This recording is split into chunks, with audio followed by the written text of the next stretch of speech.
સાબરકાંઠાના હિંમતનગરમાં ગઈકાલે પડેલા માત્ર 2 ઇંચ વરસાદે નગરપાલિકાના પ્રી મોન્સૂનની કામગીરીના દાવાઓની પોલ ખોલી નાખી છે। શહેરમાં ઠેર ઠેર પાણી ભરાઈ જવાથી જનજીવન અસ્તવ્યસ્ત થઈ ગયું હતું। ખાસ કરીને બેરણા રોડ, ગાયત્રી મંદિર રોડ અને તેની આસપાસની સોસાયટીઓ વરસાદી પાણીમાં ગરકાવ થઈ ગઈ હતી। અનેક વિસ્તારોમાં વરસાદી પાણીના નિકાલની યોગ્ય વ્યવસ્થા ન હોવાથી સ્થાનિકોને ભારે હાલાકીનો સામનો કરવો પડી રહ્યો હતો।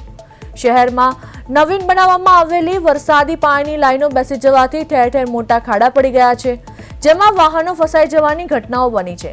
સ્થાનિકોમાં રોષનું મુખ્ય કારણ બેરણા રોડથી 1.5 કિલોમીટરના રોડ માટે કેપ્ટન એજન્સીને 2.5 કરોડના ખર્ચે આપવામાં આવેલો કોન્ટ્રાક્ટ છે। પાલિકાના શાસકોની અણઆવડત અને પ્રી મોન્સૂન કામગીરીના અભાવને કારણે આ સ્થિતિ સર્જાયાનો આક્ષેપ સ્થાનિકો કરી રહ્યા છે। પરિસ્થિતિની ગંભીરતાને જોતા વિપક્ષ દ્વારા નગરપાલિકા ખાતે તમામ વડાઓને એક ટીમ બનાવી ડિઝાસ્ટર મેનેજમેન્ટ યુનિટ તૈયાર કરવાની ભલામણ કરવામાં આવી છે, જેથી નાગરિકોને તાત્કાલિક રાહત મળી શકે। આજે પાલિકાની ટીમ દ્વારા ખાડા પૂરવાની કામગીરી હાથ ધરવામાં આવી હતી। રસ્તામાં જવાની આવવાની અને જેસીબી વાળા જે બધી માટી છે ગોળી ગોળીને લઈ જાય છે ઉપરથી, એટલે ખાડા થઈ જાય, પાણી ભરાઈ જાય છે, બરાબર। એટલે આમાં આવવા જવામાં બહુ તકલીફ પડે છે, બરાબર। અને અહીંયા શું છે, અંદર નગરપાલિકાવાળા ટ્રેક્ટર આવવું જોઈએ, ઓત્ર દિવસે આવવું જોઈએ ને ત્યાં કચરાનું, એ બી નથી આવતા, સફાઈવાળા બી નથી આવતા, કોઈ સગવડ નથી। અમને રોડની સગવડ તમે જોઈએ ને। હું 5 વર્ષથી રહું છું ગાયત્રી સોસાયટીમાં, બેના રોડ બ્રહ્માકુમારી સર્કલના સામે, બરાબર।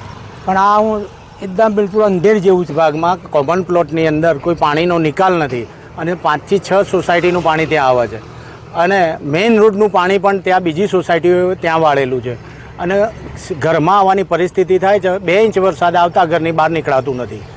આ સમસ્યા કોઈ સાંભળતું નથી। કાલે પણ જ્યારે વરસાદ હતો ને આ ભરાઈ ગયું તો સ્થળ તપાસ કરવાનું જે ચૂંટાયેલા જે સભ્યો છે એમનો વિડીયો સાથે મોકલ્યું છે, છતાં પણ કોઈ પણ પ્રત્યુત્તર આવેલો નથી। અત્યારે હાલ હિંમતનગર શહેરના તમામ વોર્ડ વિસ્તારની જે સોસાયટીઓ છે, મહાવીરનગર બાજુની, જે ગાયત્રી મંદિર રોડ હોય, સહકારી જીન હોય કે બેરણા રોડ હોય, દરેક જગ્યાએ ખૂબ જ આ વરસાદ આપત્તિ લઈને આવ્યો હોય, લોકોને હાલાકી ખૂબ જ પડી રહી છે।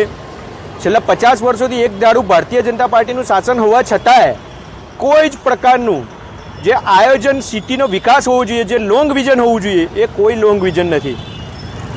અહીંયા જે શાસક વ્યવસ્થા છે એ પોતાની ઓફિસો બનાવવામાં વ્યસ્ત છે, પરંતુ હિંમતનગર નગરપાલિકાના જે વોર્ડ વિસ્તારનો નવો સમાવિષ્ટ વિસ્તાર છે એમને પડતી હાલાકી માટે એમને કોઈ જ આયોજન તો માત્ર 2 કલાકના વરસાદની અંદર સમગ્ર બેરણા રોડ ઉપર મોટા ભૂવાપડા આખી લાઈન જે નવી લાખી હતી એ બધી તૂટી ગઈ અને એમાં ગાડીઓ ફસાવાના બનાવો બન્યા હતા।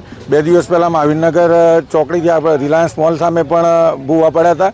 તો નગરપાલિકા તંત્ર આ બાબતે કોઈ યોગ્ય કાર્યવાહી પ્રી મોન્સૂન કામગીરી કરી હોય એવું દેખાતું નથી। બીજું કે આ જે વિસ્તાર છે એ 2024ના પહેલા મહિનાથી નગરપાલિકાની અંદર આવ્યો છે। 3 વર્ષથી આ લોકો ટેક્સ ભરે છે, પરંતુ અહીંયા કોઈપણ જાતની બેઝિક જે જરૂરિયાતો છે, એમના રોડ, રસ્તા ની કોઈ વ્યવસ્થા અહીંયા